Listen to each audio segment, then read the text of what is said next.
IMF से deal हुई तो शायद मिनी बजट लाना पड़े। साबिक विफाकी वजीर खजाना और मुस्लिम लीग नून के सीनियर रहनुमा मिफ्ता इस्माइल का कहना है कि इस वक्त महंगाई का तनासुब 35% है। काफी चीजें महंगी हुई हैं। रोटी आम आदमी का घर चलाना मुश्किल हो गया है। गरीब तबका तो 75 साल से पिस रहा है। अब मिडिल क्लास भी तकलीफ में आ गया। हुकूमत ने कुछ चीजें अच्छी की हैं, मगर कुछ चीजें मजीद अच्छी कर सकते थे।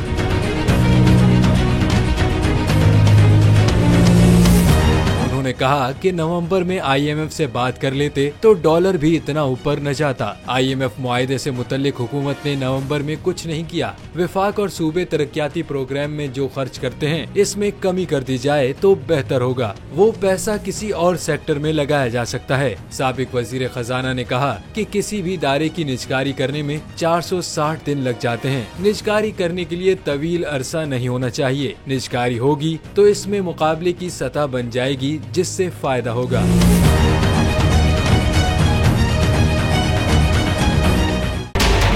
बजट 2023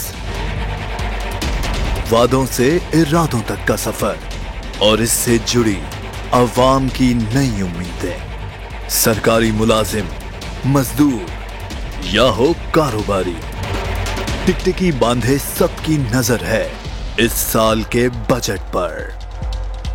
क्या हो पाएगी बचत? मिलेगा रिलीफ?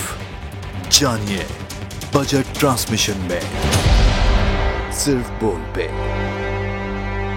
अदलो इंसाफ की बात सब करते हैं, पर हकीकत में सच के साथ निडर होके खड़े रहने की जरूरत नजर नहीं आती। बोल ने तश्कील दी 10 कोर्ट रिपोर्टर्स की टीम, जो केस की बेस तक जा पहुंचे।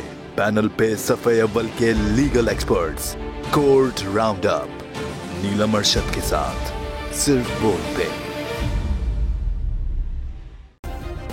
सब्सक्राइब करें और बेल दबाएं ताकि कोई खबर रह न जाए।